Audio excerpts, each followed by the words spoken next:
चलिए बात करते हैं ऑपरेशन चेतना की। कोटपुतली की किरतपुरा में ऑपरेशन चेतना जारी है। अभी 6 फीट से ज्यादा सुरंग बनाई जा चुकी है। करीब 8 फीट सुरंग बनाने के बाद बोरवेल मिलेगा और दोनों बोरवेल में कनेक्ट के बाद बच्ची चेतना तक पहुंचने की जो व्यवस्था है वो यहां पर की जा रही है। करीब 200 पुलिसकर्मी, आधा दर्जन थाना अधिकारी रात्रि में और आधा दर्जन दिन में ड्यूटी दे रहे हैं। एएसपी, सीओ और कलेक्टर एसपी तक पिछले 8 दिन से यहां पर मौजूद है। मेडिकल, साथ ही अलग अलग विभागों की जो टीम है वो यहां पर मौजूद है।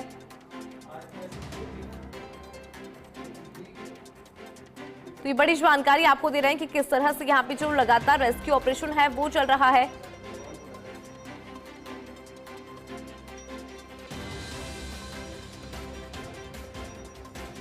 इस ऑपरेशन की बात करें, 6 फीट से ज्यादा सुरंग बनाई जा चुकी है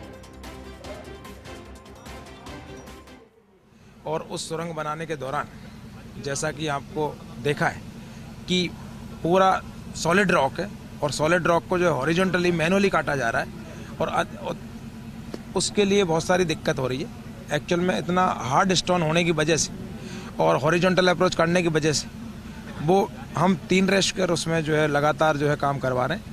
जब चेंज करते हैं रेस्क्यूअर को तो भी काम हम नहीं रोकते हैं, उसमें कंटिन्यू जो है एक रेस्क्यूअर को ऊपर निकालते हैं और जबकि उस टाइम भी 2 रेस्क्यूअर लगातार काम करते रहते हैं। इस दौरान कहीं भी 1 मिनट की भी देरी नहीं की जा रही है, जैसा आप सब यहाँ पे हैं उपस्थित हैं और सब आप देख रहे हैं। लेकिन इतना चट्टान होने की वजह से ये दिक्कतें आ रही है और हम उसको धीरे धीरे उसकी ओर बढ़ रहे हैं। सर, एक्सपर्ट की दोनों के बीच 10 फीट की दूरी है नीचे। कल रात को एक्सपर्टों की टीम बुलाई गई थी और ये देखने के लिए बुलाई गई थी कि क्या हम एक्चुअल सही दिशा में अप्रोच करने। तो हिंदुस्तान जिंक लिमिटेड से बुलाई गई थी, अगुचा माइन से बुलाई गई थी, खेतड़ी माइन से बुलाई गई थी और उन्होंने तीनों ने ये बताया कि आप बिल्कुल सही दिशा में जो है अप्रोच कर रहे हैं।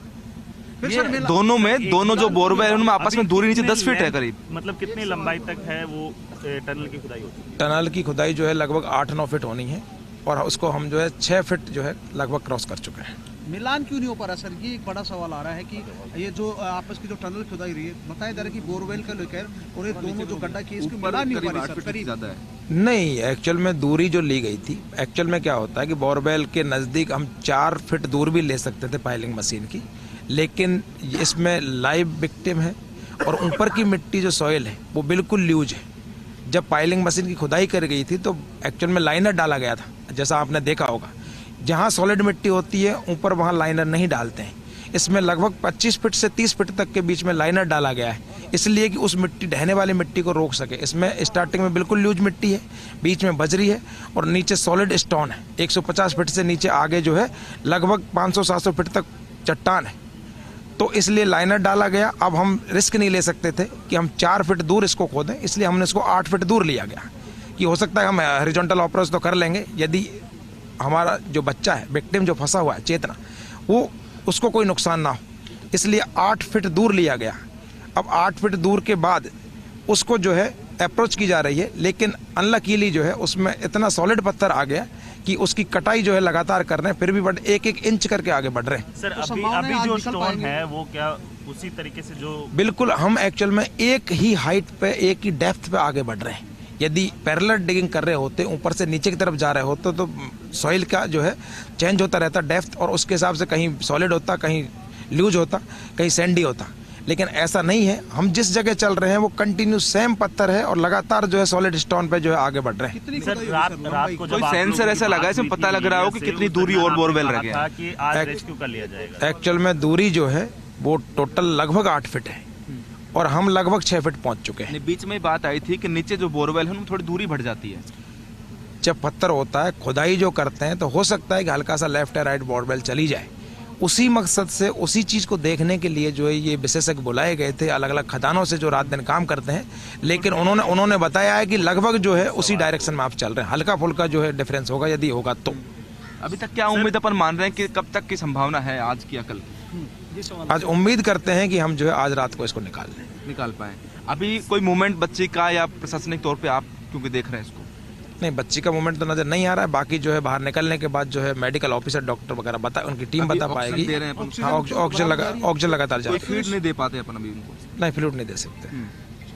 सर एक सवाल और, क्योंकि बिल्कुल देखा ये जा रहा है तो कि लगातार जो कहते हैं योगेश मीना जो एनडीआरएफ के इंचार्ज हैं वो बता रहे थे कि किस तरह उनका ऑपरेशन चल रहा है और अभी 6 फीट से ज़्यादा की खुदाई हो चुकी है, लेकिन चट्टान जो है, पत्थर जो है वो कठोर है और उसे काटने में मशक्कत करनी पड़ रही है, इसलिए देरी भी हो रही है। हालांकि इनका कहना है कि 3 लोग लगातार नीचे काम कर रहे हैं ताकि जितना जल्दी हो सके उतना जल्दी उसकी खुदाई हो। जा रही है कि जल्द से जल्द जो ये ऑपरेशन है पूरा हो जाए और जो बच्ची मासूम चेतना है जो फंसी हुई है उसको बाहर निकाला जाए, क्योंकि अभी 6 फीट तक वो बता रहे थे। अश्विनी, जब आप एक्सपर्ट से खुद बात कर रहे तो क्या लग रहा है कितना और अधिक वक्त यहाँ पर लगेगा, क्योंकि बहुत ज्यादा समय बीत चुका है। जो परिजन है बच्ची चेतना के वो भी परेशान यहाँ पर हो रहे हैं और आसपास के लोग भी यही उम्मीद करें कि जल्द से जल्द ये रेस्क्यू ऑपरेशन पूरा कंप्लीट हो और वो मासूम चेतना जल्द से जल्द बाहर आए।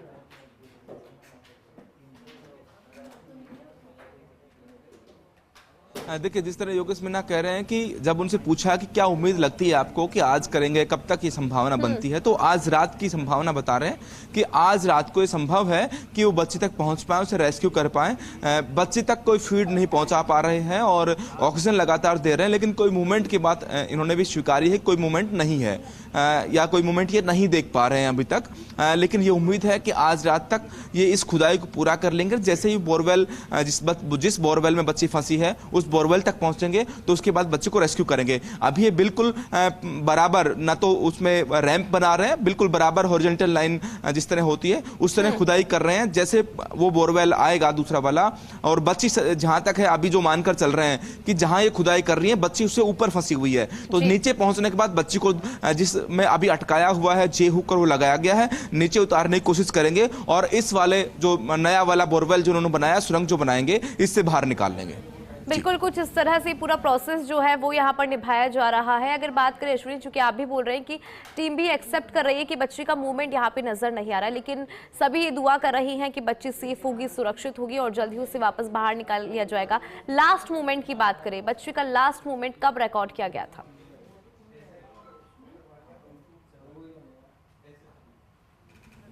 बच्ची का लास्ट मोमेंट क्योंकि 23 दिसंबर को बच्ची बोरवेल में गिरी थी, 24 को इवनिंग तक बच्चे का मोमेंट था। इवनिंग तक बच्ची हाथ हिला रही थी और मोमेंट दिख रहा था, सांस की आवाज़ उस समय आ रही थी, लेकिन बाद में लगातार कोशिशें की गई। एक बात बीच में ये भी आई थी कि बच्चे को थोड़ा ऊपर उठाया गया है, जे हुक में आकर ऊपर आई थी, लेकिन वो ऊपर नहीं आ पाई। अगर ऊपर आ जाती तो सोइल में होती, मिट्टी में होती और खुदाई कर वहां तक पहुंचना और आसान होता। अभी जहां बच्ची है उसके चारों तरफ पत्थर है और अब जो हॉरिजॉन्टल जो सुरंग खोदी जा रही है वो पत्थर में से उसको बनाया जा रहा है, उसी में मशक्कत करनी पड़ रही है। जैसे ही उस बोरिंग तक पहुंचेंगे तो फिर देखना होगा कि क्या बच्ची को नीचे उतारने में परेशानी होती है या नहीं होती है, या उस जो बोरवेल है उसको थोड़ा चौड़ा करना पड़ेगा, तोड़ना पड़ेगा, उसके बाद बच्ची बाहर आ पाएगी। बिल्कुल, जिस तरह से अश्विनी आप कह रहे हैं कि पत्थर वहां पे बहुत ज्यादा और एक हार्ड स्टोन की भी बात यहाँ पे सामने आ रही है कि एक हार्ड स्टोन है। अनफॉर्चुनेटली जिस तरह से पूरा प्रोसेस यहाँ पर किया जा रहा था उसके बीच में ये हार्ड स्टोन आ जाता है, जो अपने आप में एक बड़ा चैलेंज भी है। अश्विनी,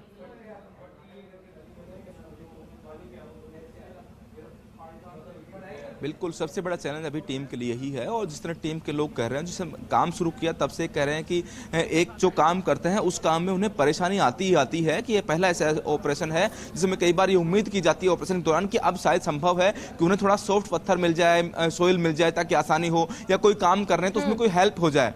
इस वाले ऑपरेशन में लगातार जब से इन्होंने काम शुरू किया है तो निश्चित तौर पे ये तय हो रहा है कि अगली बार कोई ना कोई और एक परेशानी खड़ी हो जाती है इनके लिए। जब पाइलिंग मशीन लगाई गई थी 170 फीट तक पाइलिंग मशीन से खुदाई की गई, बोरवेल बनाया गया और जब लोहे के पाइप डाले गए उसमें ताकि सुरक्षा बनी रहे तो वो 170 फीट तक नहीं पहुंचे थे, वो 160 पे अटके और 10 फीट तक अब भी चारों तरफ पत्थर है। जहाँ खुदाई कर रहे हैं वहाँ पत्थर है क्योंकि लोहे के पाइप वहां तक नहीं पहुंच पाए थे, तो इनको अलग से एक और टाइम खराब करना पड़ा कि जो पाइप की लंबाई उस तरह से ली गई थी 170 तक की, तो फिर पाइप काटा गया और उसके बाद ऑपरेशन शुरू किया गया। और उसके बाद जब खुदाई शुरू की गई तो इन्हें उम्मीद थी कि पत्थर शायद अभी कठोर आ रहा है तो आगे और सॉफ्ट पत्थर हो सकता है, लेकिन पत्थर भी उतना ही कठोर हो रहा है और जितना अंदर सुरंग में बनाकर घुस पा रहे हैं वहाँ पत्थर को तोड़ना और मुश्किल होता जा रहा है। बिल्कुल अश्विनी, वेरी फर्स्ट से अगर बात करें जिस तरह से रेस्क्यू ऑपरेशन चलाया गया उसको अगर पूरा समझना चाहे आपसे कि कैसे वो बच्ची वहां पे फंसी है, फिर टीम पहुंचती है उस दिन से और अभी तक कितने चैलेंजेस आए, क्या क्या परेशानियां यहाँ पर हुई, कैसे तब से यहाँ तक ऑपरेशन जो है वो चला है रेस्क्यू ऑपरेशन, उसको लेकर डिटेल में आपसे समझना चाहेंगे। देखिए अगर मैं पूरी घटनाक्रम को समझाऊं तो ये कीरतपुरा गांव है। यहाँ घर के बाहर एक बोरिंग करीब 4 महीने पहले किया था और इस बोरिंग में पानी इनको नहीं मिला था और ये सूखा बोरिंग था। तो अब इनकी ओर से, परिवार की ओर से तय किया गया था कि इस बोरिंग में से लोहे के जो पाइप डाले गए थे उन्हें निकाल लिया जाए, उसे बंद कर दिया जाए ताकि दूसरी जगह बोरिंग करें और वहां इन पाइपों का उपयोग कर लें। इस दौरान मशीन बुलाई गई, पाइप बाहर निकाल लिए गए। जो बोरिंग का गड्ढा था उस पर एक प्लास्टिक का एक बर्तन ढक दिया गया और एक जेसीबी मशीन इसलिए बुलाई गई कि इसको बंद कर दिया जाए, ऊपर से तोड़कर, और बोरिंग को बंद कर दी जाए। इसी दौरान जो घर की 2 बच्चियां थी, उनकी स्कूल की छुट्टी हो गई, वो दोनों बच्चियां घर लौटी। उनको लगा कि यहाँ कुछ नया हुआ है, पाइप उखाड़े हुए थे, वो उसको देखने पास चलेगी। परिवार वालों का ध्यान नहीं था। बड़ी बच्ची ने वहां से प्लास्टिक का बर्तन जो है वो हटा दिया। छोटी बच्ची उसमें फिसल कर गिर गई। पहले करीब 15 फीट के आसपास फंसी थी। परिवार वालों को पता लगा, उन्होंने एक रस्सा उसमें डाला। हालांकि और जागरूकता के लिए बता दें कि जिस तरह टीम ने कहा कि अगर ये रस्सा नहीं डाला जाता और एक कोशिश परिवार की ओर से नहीं की जाती तो बच्ची को बचाना, बहुत जल्दी उसको रेस्क्यू करना बहुत आसान होता। लेकिन परिवार की ओर से लगा कि हम रस्सा डालकर बच्ची पकड़ लेकर बाहर निकाल लेंगे। 3-3.5 साल की बच्ची थी, रस्से को ठीक से नहीं पकड़ पाई और वो रस्सा उसे छूट गया और वो बच्ची करीब 150 फीट से ज्यादा पर जाकर अटक गई। अभी करीब 160 फीट के आसपास बच्ची को, जो रेस्क्यू टीम है उनका बताना है कि 160 के आसपास बच्ची फंसी हुई है। उसके बाद प्लान ए शुरू किया गया प्रशासन की ओर से। पहले एसडीआरएफ यहां पर पहुंची, सिविल डिफेंस की टीम पहुंची और देर रात तक 23 तारीख को एनडीआरएफ की टीम भी अजमेर से यहां पर पहुंची। संसाधन मंगाए गए, जुगाड़ की तकनीक अपनाई गई कि कैसे बच्ची को जे हुक में या फिर नीचे अम्ब्रेला लगाकर बच्ची को रोका जाए, उसके बाद वापस निकाला जाए। लेकिन वो सारी कोशिशें फेल हुई। 2 दिन बाद पाइलिंग मशीन मंगाई गई जो मानेसर से यहां पर पहुंची। पाइलिंग मशीन से 8 फीट दूरी पर, पुराने बोर से 8 फुट दूरी पर एक बोर किया गया जिसका डाया करीब 4 फीट के आसपास है, जिसमें आदमी आराम से उतर सकता था। वो उसमें समय लगा, 2 दिन करीब उसमें लग गए। 12 घंटे नीचे पत्थर जहां पर मिला उसको तोड़ने में मशीन को लग गए। उसके बाद पाइप डाले गए, फिर नीचे हॉरिजॉन्टल सुरंग बनाने का काम शुरू हुआ। इस दौरान जो पुराना बोर था जिसमें बच्ची के पहले मूवमेंट दिख रहे थे, वो मूवमेंट दिखना बंद हो गए। ये चिंता भी हुई कि और ज्यादा कोशिश की जाएगी, बच्ची के ऊपर मिट्टी गिर सकती है और दब सकती है, इसलिए वहां से पूरी तरह से ऑपरेशन को बंद कर दिया गया। रेस्क्यू पूरी तरह से नए बोरिंग से शुरू किया गया और अब लगातार 3 दिन, आज तीसरा दिन है जब लगातार हॉरिजॉन्टल सुरंग बनाने का काम चल रहा है। पत्थर तोड़ने की कोशिश हो रही है और ये सुरंग जब पूरी बन जाएगी, जिस बोरवेल में चेतना फंसी है उस बोरवेल तक पहुंचने के बाद चेतना को निकाला जाएगा और जो नया बोरिंग बनाया गया उससे बाहर निकाला जाएगा। जी ठीक है अश्विनी, बहुत शुक्रिया जानकारी देने के लिए इस पूरे ऑपरेशन को लेकर के, किस तरह से पूरा ऑपरेशन यहाँ पर चलाया गया और कैसे रेस्क्यू ऑपरेशन में तमाम चैलेंजेस है। बहुत शुक्रिया अश्विनी, आपने जानकारी दी विस्तार से और समझाया कि कैसे ये रेस्क्यू ऑपरेशन चला और अब जो है उम्मीद यही की जा रही है कि जल्द ही रेस्क्यू ऑपरेशन कंप्लीट हो जाएगा और मासूम चेतना जल्द ही बाहर निकल कर आ जाएगी।